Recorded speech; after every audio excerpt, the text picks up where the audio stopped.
Welcome back, everyone, to another episode of Paradisos, where if you change your thoughts, you can change the world. That is right. That is right. My name is Dennis, for those of you who don't know, who are joining us for the first time. And today is Thursday. And you know what that means? Yes, that is right. It is Trading Thursday.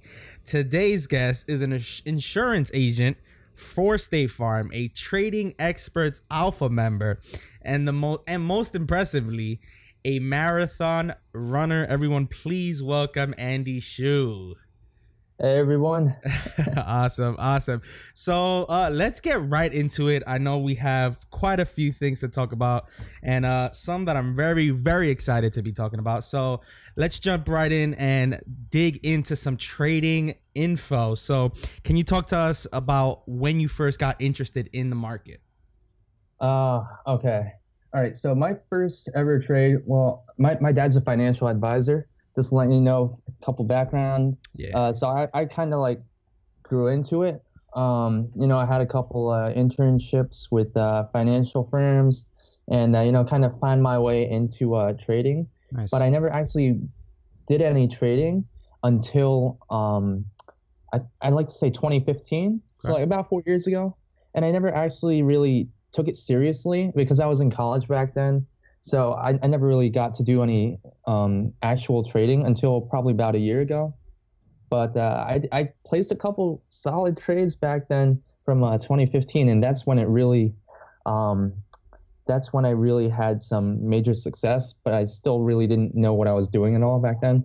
So how did you go about trying to find the right place to learn about trading? Oh boy. Okay, so I actually went across a couple places. Before I came across Trading Experts, that is. So I found Trading Experts at the beginning of this year, 2019. And I was looking around. You know what? I did a couple, I made the dumb money move mistakes that they always mention. And I did some penny stock trading for like maybe a week. And then it was like, oh my God, you know what? I can't do this anymore. It's like you're bleeding too much. It's like, if you don't know what you're doing, don't definitely follow what they say and learn before you trade. That's number one most important thing that I've learned from them. And so I came across a couple of people that they don't have a fond liking of, but I had to go through the ringer, find out for myself the hard way. I went to Clay Trader first, which is a community. They don't actually help you at all. They just like throw alerts out there, and it's like, it's not really a community. It's just like, oh, you know what? I paid for a bunch of alerts. It's like, okay, I don't know what to do with it. I guess I'll buy it. And then it's like, oh, well, you don't tell me when to get out, and like you don't teach me anything. And you know what? And I asked the guy like multiple times a bunch of questions, and he's like, well, you should read the stuff and then like get back to me. It's like, okay, I read through all the stuff, and then I asked him the question again, and he said, well, you should know by now. It's like, oh, great, thanks. And then That's the helpful. other guy. Yeah, the other guru who I strongly recommend not following is Tim Sykes for penny stocks. So he does pretty much the same thing. He throws alerts out there and does his like live trades and like recaps and all that. But it's penny stocks. It's like if you don't know what you're doing, you're 99% of the time you're gonna lose money. So I was lucky enough to have come across Trading Experts while scrolling through Instagram. And I looked into it. They seemed legit. And I met up with, I started messaging Heaven and Chris, the mentors. And I actually got to, have some nice conversations. And they were actually really helpful right off the bat. And so, I followed the steps, read through all the guidebooks, the handbooks, and found my way into Alpha Chat. And, I've been with them ever since, and absolutely love it. My trading mentality and my success has actually changed quite a lot since the beginning of this year. Nice. So can you remember your first trade? If so, what was going through your mind as you was making that trade? Yeah, so unlike most people, my first trade was actually a huge success. So what I ended up doing was I didn't know what I was doing back in 2015. But my very first trade was Amazon, and that was trading at $540. Wow. in June of 2015. Probably off by 1 month or so, but I remember the exact price I got in, and it's like, you know what? I'll buy in one share, and then like, you know what? I added another two shares. It's like, you know what? I'll just throw my money in there and see what happens. And like, I actually forgot about that trade completely. Like, I completely forgot I threw that money in there because I was so busy with college. And so I transferred schools about a couple years later, and and then I realized, oh, I forgot I had my money in here. So I came back in like 2018, true story, and I sold it for about $1,600 per share. So that it nearly tripled in the time that I was gone. And I and by then I closed out my bank brokerage account. I was like, you know what, I'm done with this. I'm just gonna set this aside, keep what I have, and move on from there. It's a real testament to, what Ben and Shake say when they say, hold your winners. Absolutely, absolutely. So, But they have two different ways about going about that. One is like, the short-term swing approach mhm. versus the long-term hold approach, which Ben is more knowledgeable about, and has a lot of big picture, longer term strategies. Nice. So, was it overwhelming for you at all consuming all that information trading experts had to offer? Well, having the finance background, I took classes for maybe 3 to 5 years, so I'm used to it.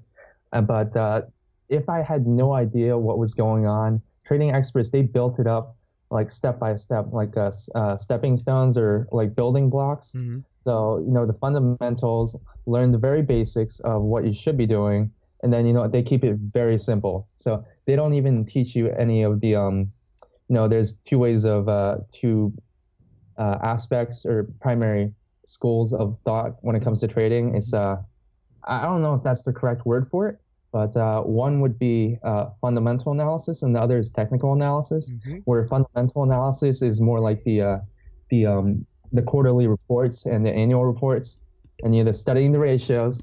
Yep. And then the other one is technical analysis, which is charting and studying the technical indicators such as volume and support and resistance levels, and all the different indicators and strategies based off of the chart and price action. Nice. So did you have any fears? I mean, you kind of answered it a bit, but did you have any fears about trading in the beginning? And if so, how did you overcome them? Yes, I definitely had fears in the beginning because I like at the moment I saw red, I'm out. Like I like even $1. So like I bought McDonald's at like I don't even know what price it was. It was like say it was like $120 or something, and then like I saw it go down to 119. Oh, I lost money. I'm out. Like on to the next trade. It's like that was my way of like approaching it when I first started out. And you know what, my biggest fear was like after like going through a couple trades, it's like I haven't found a way to make it consistent and profitable at all. It's like I still had no idea what I was doing. But my biggest fear was losing a lot of money, which gratefully I never have lost more than 30% of my account. Nice. So what has been one of your best trades till this date?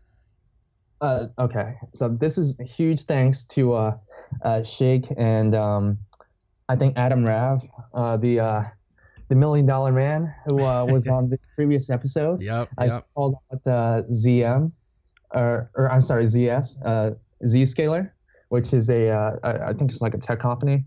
I don't know the exact details. Let me just take a quick look here. Yeah. But I bought it at around $56 a share back at the beginning of March. So March 1st. I remember that's exactly when I entered. I bought about 9 shares. And I know it's like I still have a fairly small account, but I mean I'm still successful with it. And what matters is the percent, not the numbers. Right. And so I bought at $55, and I followed their trailing stop approach. So where you'd increase or you'd up the stop after every day to the low of the previous day. Okay. Or if you're trailing with the 8 simple moving average, you just go along the line and stay right below.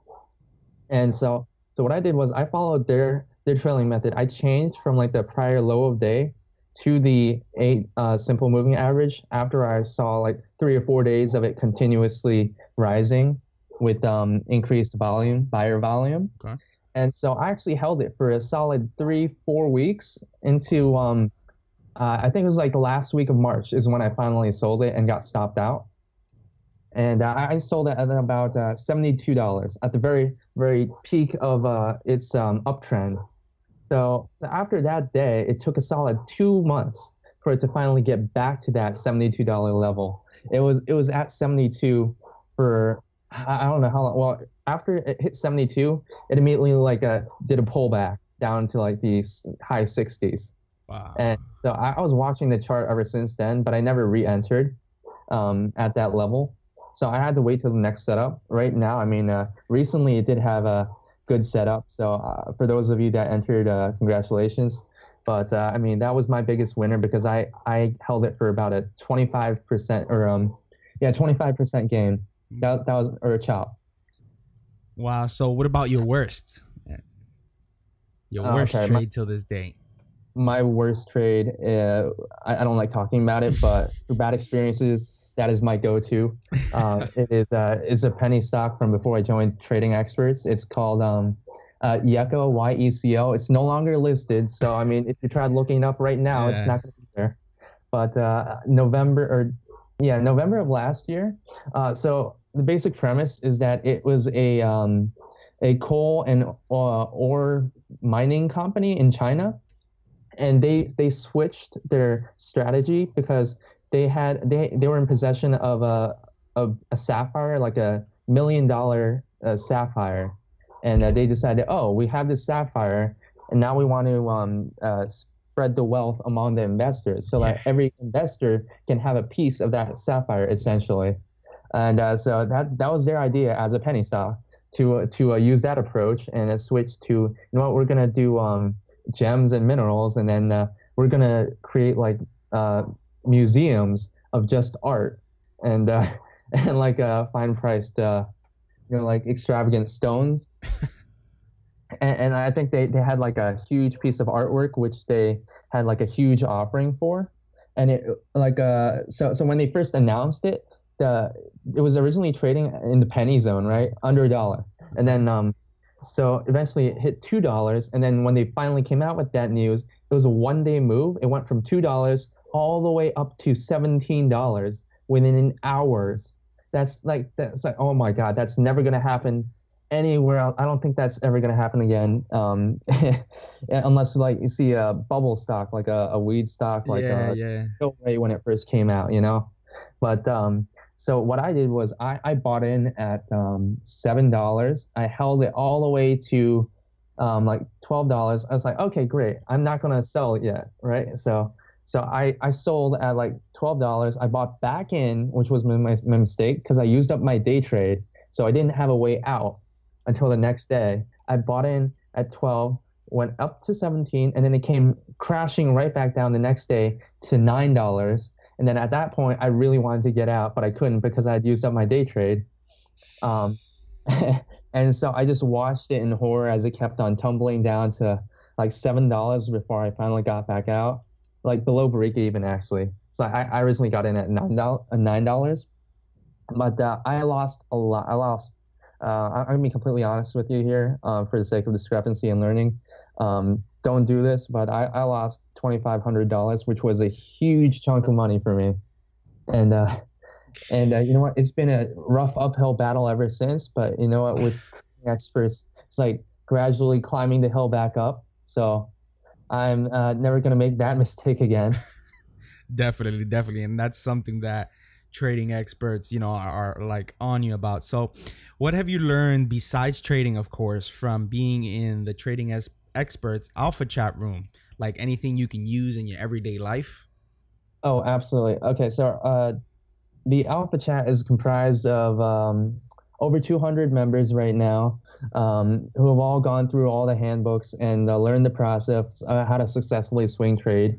And the uniqueness about Trading Experts is that we're a collection, like a collective whole of individuals who all follow the same, who all have similar goals and strategies, but we're all unique and different in our own ways, and we all have different different entrepreneurial mindsets, and some of us have different companies and trying to promote certain products, and it's just amazing to find out how diverse our group is. But you know what? The one thing that we have in common is that we all like to support each other and build each other up each and every day. So no matter where you are, whether you're starting out with $1 or $10 or $100, it's like our goals are all the same. It's consistent growth and always learning, always learning. Awesome, awesome. I mean, it doesn't get any better than that, to find a group of people. And what's funny is that, there's this saying that I saw somewhere that, I mean, it kind of applies where like close friends and family don't really support you, but you find other people, strangers, and like people across the world somehow who like are your biggest fans and support you and like want you to like continue to grow, like you said, just wanting to that consistent growth. So it's amazing to constantly hear, out of all the interviews that I've done in the last couple of days with members from Trading Experts, including Ben and Shake, it's great to hear. And it's a testament to how supportive and how together everyone is without even being in the same state. I'm assuming there are people from all over the world who are in that chat and are just continuing to support each other and wanting everyone to grow together. Yeah, and I think one of the most interesting things about Trading Experts that makes it completely different from all the other communities, trading communities out there, is that you have those top elite gurus, like the leaders, like for Trading Experts would be Ben and Shake, right? Who have reached that level of expertise and like where they've amassed that amount of money in their accounts. It's like, oh, I hit over 1 million in my account. It's like, so there's different perspectives when you think about it, but most people they either think about it positively or negatively, and that's based on each person's individual mindset. But the thing about Trading Experts is that you actually we don't actually say, oh, we made $1 million, you can do it too. Right. It's like we actually walk you through step by step of like our approach to do it, so you can replicate the same exact steps. And we're every single member of Alpha Chat is completely open and honest and always willing to help out no matter what. And I think that's the openness and communication within the chat is like one of the number one things that I absolutely love about it. And like you mentioned, it's other programs and communities out there say, oh, we made $1 million, you can do it too. With Trading Experts, it's like, we made $1 million, come make more millions with us. Like, we'll do it together. Yep. So that's what I really love about them as well. And also it's no negative bashing either that I've seen, unless they do something ridiculous, like trading penny stocks, for example. Yeah. Ben is not keen on that. So let's shift topics a bit and let's talk about some interesting stuff that I'm sure you're excited about talking as much as I am. So jumping right into it. So when did you first get interested in running? Oh boy, probably as a child. I first started out with soccer when I was 5. I've been playing, I played soccer every year since then, up to like when I was in high school, and then I switched to marching band. But after that, I took up soccer again in college and actually became the president of my soccer club at Fordham in New York City. And nice. You know what, that definitely helped out big time. I always loved running as a kid, but I never took it seriously, like competitively running or anything, like even running a mile. I never did anything more than a mile unless I had to in a gym class. But I started taking up running again about almost 3 years ago now. I think late 2017. Yeah, so actually 2 years. But Yeah, so late 2017, one of my friends, one of my fraternity brothers, he got me into a local 5K. So he said, "Hey, you know what?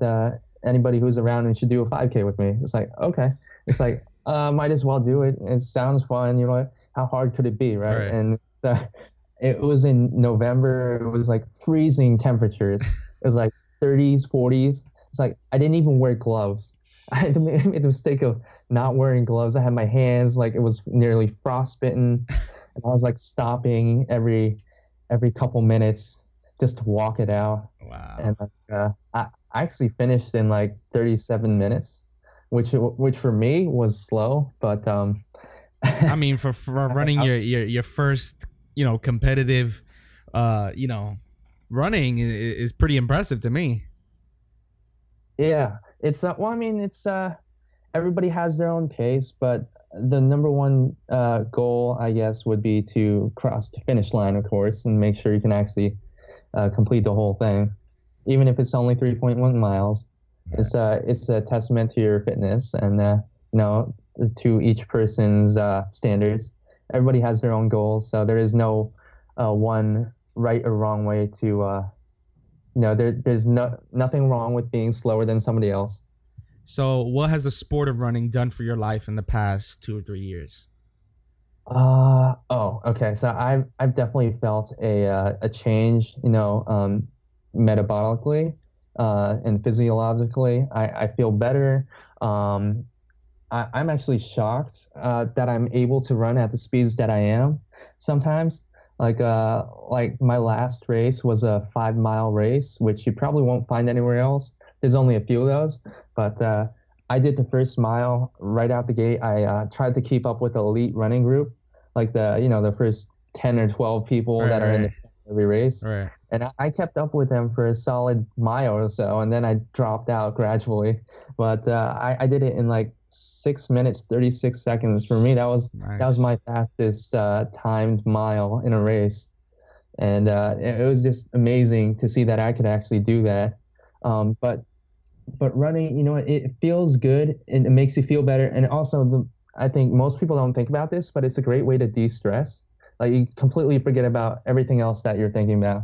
Like if you have worries from your job or something going on with your life, you completely forget about that and just focus on enjoying the outside or like trying to focus on your footsteps and just enjoying nature and whatever's out there.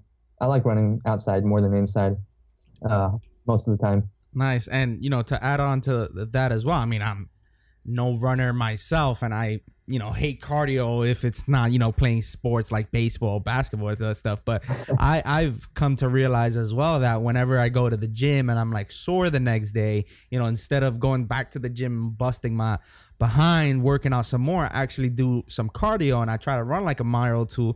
And that, like you said, it takes the stress away. But whenever you're feeling sore, it sort of takes that soreness away because you're running and your mind is somewhere else. Yep. Yeah. Well, I mean, you can get injuries from running too if you're not doing it correctly. And Of also, course. if you don't stretch before and after. Right. Like for example, my first and only marathon so far Hmm. was Philadelphia last year, and I was on track for a 4 hour marathon, but then or a 9 minute mile pace, and which was probably closer to like a 4.5 hour. But by mile 16, I probably injured my both my calves and like to the point where it hurt to take a step. Like how when you take one long stride, Right, right. it works the hamstrings and the calves and the IT band. Well, both the calves like they both cramped to the point where I couldn't run anymore. So it hurt to like slow run, and I had to like eventually slow down to a walk. And the worst thing was that miles 14 to 20 was all uphill. So I had to do like a whole 6 miles of walk runs. Wow. So, Yeah. as a marathon runner now, what kind of training goes into preparing for a marathon? Oh, okay. So I'm fortunate enough to have a marathon trainer locally. who sold me my marathon shoes. I came across him through my running friend, Nice. and he he's been coaching me like every week by week or every 2 weeks or so, and he gives me the week by week workouts, Okay. which I should be doing, which different runs for every day throughout the week. There's a mix of tempo runs and intervals and speed workouts that you should do. Also, of course, 1 to 2 rest days a week, as well as one long run every week, which is to improve your endurance and build up your red blood cells so that you can, produce more, have more oxygen flowing through your body and have more energy in your muscles. Nice. So you can run longer. And speed comes after endurance. So that's why we focus more on being able to put in those miles even at a slower pace, and then the speed comes naturally. So, what kind of mental preparation needs to occur to be qualified to run a marathon? Oh, I wouldn't say there's any qualifications per se that I know of, but you definitely have to approach it differently. Like you can't just think of it as, oh, I'm going to go out there and do 26.2 miles. Right, right. Yeah. So the way that he explained it to me is that I should be breaking it down into um, sections. So 26.2 miles is about slightly more than 8 5Ks, and 5K is like 3.1 miles. Okay. So I should be focusing, like chunking them, so that the first couple 5Ks I'll start at a much slower pace and then gradually increase my speed over time. That way, I'll have more energy to have a faster finish in the Right. second half, and I'll feel better in the second half as well. And mentally, I think you have to approach it as, you know, first of all, obviously you want the first time you go out and do a marathon, you definitely want to have the goal of finishing, no matter what the time is. Right. Then, you can always work on time goals later, but it's a long time. It's a big challenge, and it's a huge accomplishment if you're able to do that, especially in your life. The number of people that have run a marathon has is steadily decreasing, and the same with running in general, which is unfortunate. But there's still most of the local races that I do. It's like 100, 200 people, sometimes more than a couple thousand, depending on the larger races. Right. But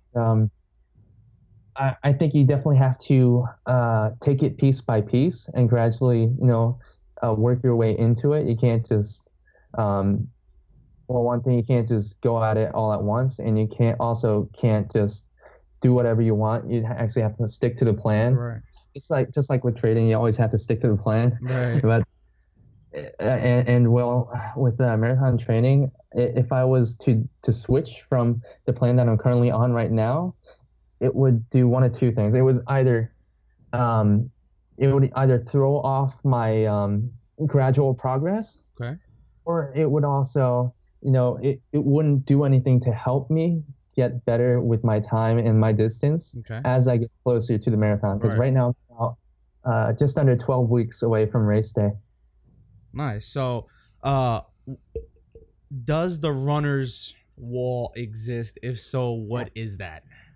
Okay, that's always been a talk of debate. It's different for each person. Most people say it's mile 22, which makes sense because I did some research into that recently, to like compare what my marathon trainer said versus what other people have said. And so around mile 22, like if you're on track for like a 9 to 10 minute mile pace, you'd end up, well, at that point, you'd definitely be over 2.5 hours into the race. And at 2.5 hours, I've been told that that's the amount of time it takes before your body kind of reaches its limit, unless you've like specifically been training for longer distances and like have been working and improving your anaerobic exercises. All right. But most people, at 2.5 hours, that's kind of when your body gives up on you. That's why it's best not to do longer runs above that point. So if I were to do a 2.5 hour run today, that would be like pretty much simulating an exact marathon. There's no extra benefits from running longer than that. that I know of, especially for marathon training, that is. Right. And yeah, I think that's why it should be kept to, stick to the gradual progress. And each week, right now, what I'm doing is what the numbers that change is my long run. So right now I'm at 14 miles for every Sunday is my long run. Wow. And yeah, so that's about 2 hours or so, sometimes longer, 2 to 2.5 hours. And then so next week I'm going to be doing 16 miles. The week after it's going to be 14. The week after that it's going to jump up to 16 again, and then I'm going to do 20 from there. And that's the highest amount that I'm going to go. Because beyond 20, you might as well just run the actual thing. Right. So, and then after that, once I do 1 week of 20, gradually taper down and scale down so you can get recovery in and prepare yourself for the marathon. So after 20, it goes back down to 16, 14, 12, 10. And so by race day, I should have like 3 or 4 days of rest before I actually run out and do the thing, do the race. And be sure to hydrate a lot and eat well, sleep well, and make sure that I'm ready to go for the day off. So you kind of like answered it, but closing this out for today, any tips for anyone out there who is thinking about taking up running as a sport? Yeah, well, let me just give you a quick preview of my running wall. This is my personal wall. Nice. It's got about, all my running bibs here. And I also have about 7 or 8 medals so far. Half of them were participation medals, but most recently, this year, I think I've been putting a lot of improvement to the point where I'm able to place second or third, and sometimes even first in my age group, 20 to 30-year-olds, males. So that's, I find it amazing that I'm able to do that. And for newer runners, I think it would be great to just start out simple, go out there, have a jog, go out there for like 15, 30 minutes a day, just go out, enjoy nature, run around in the park or around your house on the streets.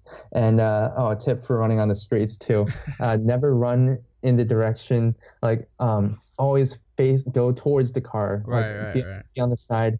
So if you're running downhill, you should always be on the left side because the cars are going to be coming towards you. Right. And that way, they don't want to always have to like go around and like that would probably cause accidents. Right. But, yeah, and always wear something bright, especially if you're running at night. I like running in the evenings, and occasionally in the afternoons on the weekends. But for newer runners, it's just getting out there and just doing your thing. For more experienced runners, I've been told to do 180 steps a minute is the ideal marathon pace, no matter what your speed is. Because if you can do that, 1, 2, 3, 1, 2, 3, 1, 2, 3 continuously for as long as you can, then you're bound to increase your speed over time. Nice. Nice. So what about for anyone who wants to start trading in the markets? For trading in the markets, any tips? Definitely learn, check out Trading Experts. We always have a ton of free content on Instagram. There's like new lessons pretty much every day. And the cool thing is that we break down each and every trade, each and every setup, teach you where our entry is, where our exit is, and even bad trades. We review bad trades as well, and also not just trades themselves, but also financial literacy and advice. In terms of investing in Roth IRAs, 401ks. We have experienced financial professionals who do that for a living. So, and they were former Wall Street traders too. So they do have the credentials to back themselves up. They're not just self-made millionaires like some people claim to be. Absolutely. All righty. And that's it for today. I mean, I wish we could talk for more hours, man. Andy, thank you so much for joining me today on Paradisos. It was such a pleasure sitting down and being able to talk to you about trading, of course, and more impressively, like I mentioned before, about marathon running and running in general. Oh, it's been a pleasure. Thank you for having me, and I can't wait to see you again someday. Awesome. Awesome. Guys, thank you so much for tuning in and sitting down and listening to Andy and I speak about trading on Trading Thursdays and about marathon running. Hopefully you guys like the information that he shared. Don't forget to check us out on Instagram. That's Paradisos Podcast. On Twitter, Paradisos101. And our website, www.paradisos.world. And until next time, God bless you all. Running my race till I'm one of the all-time greats. Skate, running my race till I'm one of the all-time greats. Wait, running my race till I'm one of the all-time